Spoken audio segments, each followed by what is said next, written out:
Bismillahirrahmanirrahim. Assalamualaikum warahmatullahi wabarakatuh. Perkenalkan, saya Ferawati. Saya mahasiswi S1 Kebidanan Unisula. Di sini saya akan memberikan pendidikan kesehatan atau konseling mengenai PPI dan non-PPI. Untuk PPI sendiri yaitu singkatan dari pencegahan dan pengendalian infeksi. Nah, imunisasi sendiri yaitu upaya untuk meningkatkan kekebalan seseorang secara aktif terhadap suatu penyakit. Apabila ia terpapar dari penyakit dari luar, ia tidak akan sakit, atau apabila ia sakit, sakitnya itu akan ringan. Nah, cara kerjanya itu dengan memberikan virus bakteri tertentu yang sudah dilemahkan atau dimatikan ke dalam tubuh seseorang. Tujuannya yaitu untuk merangsang sistem imun agar terbentuk antibodi untuk meningkatkan kekebalan tubuh sehingga dapat mencegah atau mengurangi penyakit. Imunisasi dasar yaitu program imunisasi yang diwajibkan dari pemerintah dari bayi baru lahir, yaitu imunisasi hepatitis B sampai bayi 9 bulan, yaitu imunisasi campak untuk memberikan kekebalan agar terhindari dari berbagai penyakit.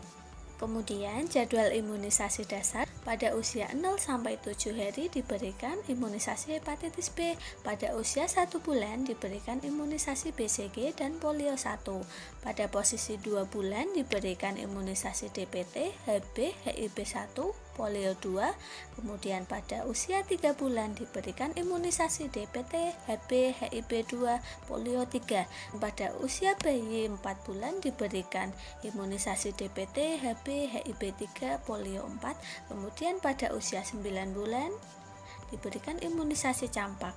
Nah, di sini saya akan menjelaskan masing-masing dari imunisasi dasarnya tersebut. Untuk yang hepatitis B, untuk mencegah penyakit hepatitis B yang dapat menyebabkan pengerasan hati, menyebabkan kegagalan fungsi hati, dan bisa mengakibatkan kanker hati. Kemudian yang selanjutnya ada polio, untuk mencegah infeksi polio yang dapat menyebabkan komplikasi pada tangan atau lengan. Imunisasi BCG untuk mencegah penyakit TBC atau tuberkulosis. Kemudian imunisasi DPT, HB, HIB untuk mencegah berbagai penyakit.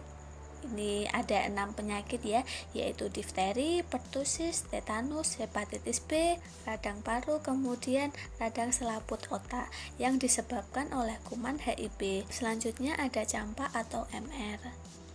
Nah, ini untuk mencegah penyakit campak dan rubella. Untuk yang rubella, jika menyerang anak akan menyebabkan penyakit ringan. Kemudian apabila rubella menyerang pada ibu hamil di awal kehamilan akan terjadi keguguran. Bayi yang lahir akan menderita cacat bawaan, misalnya itu ketulian, kemudian katarak, kemudian gangguan jantung bawaan. Kemudian pada campak akan mengakibatkan radang paru berat, kemudian diare, bisa menyerang otak, kemudian radang otak, dan juga bisa terjadi kebutaan. Selanjutnya imunisasi lanjutan. Pada batita usia 18 bulan diberikan imunisasi DPT, HB, HIB. Pada usia 24 bulan diberikan imunisasi campak. Pada bias kelas 1 SD diberikan imunisasi DT dan campak. Pada kelas 2 SD diberikan imunisasi TD. Pada kelas 3 SD diberikan imunisasi TD.